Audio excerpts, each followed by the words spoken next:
हैं तारों तले जिंदगी। तारों तले जिंदगी इस सीरीज में हम आपके लिए लेकर आए हैं हिंदी साहित्य जगत की कुछ चर्चित कहानियों और उपन्यासों पर केंद्रित रेडियो नाट्य वाचन। आइए सुनते हैं मुंशी प्रेमचंद की कहानियों का रेडियो नाट्य वाचन। वाचन स्वर और प्रस्तुति काजल सूरी की है।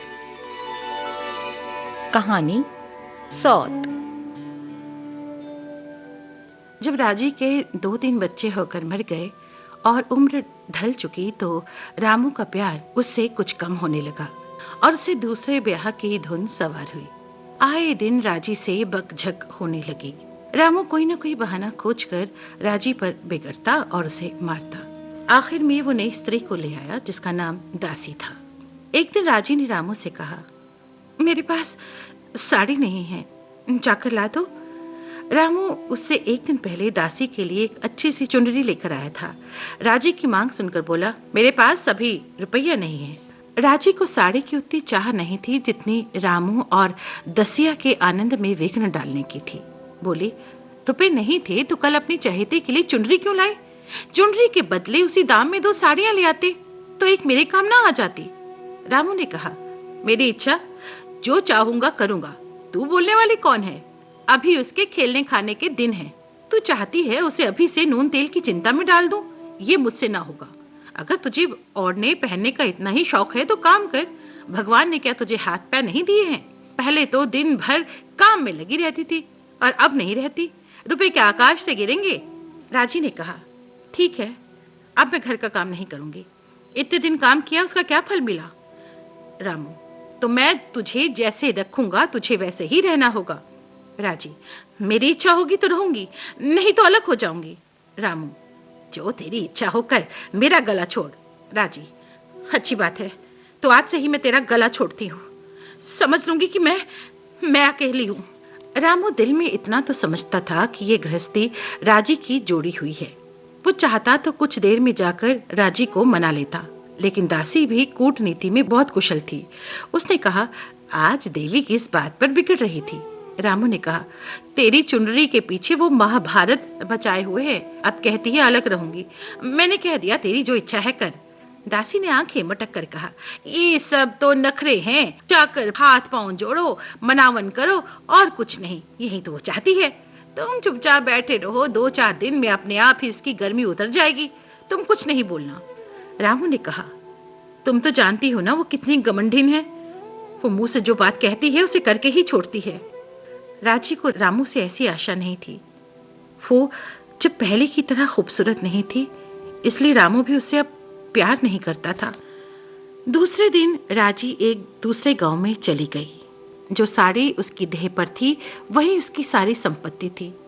विधाता ने उसके बालकों को पहले ही उससे छीन लिया था, आज घर भी छीन लिया। रामू ने जब राजी को जाते हुए देखा तो उसने कुछ नहीं कहा। दसिया ठट्ठा मारकर हंसी। रामू ने सर झुका लिया और राजी चली गई। राजी जिस नए गांव में आई थी वो रामू के गांव से मिला हुआ था, इसीलिए वहां के लोग उसे जानते थे कि वो कैसी कुशल गृहिणी है, कितनी मेहनती है, कितनी बात की सच्ची है। ये बात किसी से नहीं छिपी थी। राजी को मजदूरी मिलने में कोई बाधा नहीं आई। जो एक लेकर 2 का काम करे, उसे काम की क्या कमी। 3 साल हो गए। राजी ने अपनी नई गृहस्थी बनाई, खेती शुरू की। संचय के जितने साधन थे वो सारे राजी को खूब मालूम थे और अब उसे लाख हो गई थी। और लाख में आदमी की शक्ति का वारा पार नहीं रहता। गांव वाले उसकी मेहनत देखकर दांतों तले उंगली दबाते थे। वो रामू को दिखा देना चाहती थी कि मैं तुमसे अलग होकर भी आराम से रह सकती हूँ। मैं अब पराधीन नारी नहीं हूँ, अपनी कमाई खाती हूँ और वो अब इस गांव की चौधराइन है। एक दिन राजी घर लौटी तो एक आदमी ने उससे कहा, तुमने नहीं सुना चौधराइन, रामू तो बहुत बीमार है। अब मैंने सुना है कि घर में पैसे के लिए दवा दारू भी नहीं है। राजी ने घर के अंदर जाते हुए कहा, जो जैसा करेगा वही भोगेगा। लेकिन अंदर उसका जी न लगा। वो एक पल में फिर से बाहर आ गई। शायद उस आदमी से कुछ पूछना चाहती थी, लेकिन वो आदमी चला गया था। राजी के जाने के थोड़े ही दिनों के बाद रामू को मालूम हो गया था कि उसके घर की आत्मा निकल गई है। दासी खूबसूरत थी, शौकीन भी थी, लेकिन फूहड़ थी। उसे घर का कामकाज चलाने की समझ नहीं थी। उधर खेती की उपज कम होने लगी और जो होती भी थी वो ऊट पटांग खर्च हो जाती थी। कर्ज लेना पड़ता था। इसी चिंता में रामू की सेहत बिगड़ने लगी और वो बीमार हो गया। आज 10-12 दिन से उसका दाना पानी भी छूट गया था। मौत के इंतजार में खाट पर पड़ा कराह रहा था।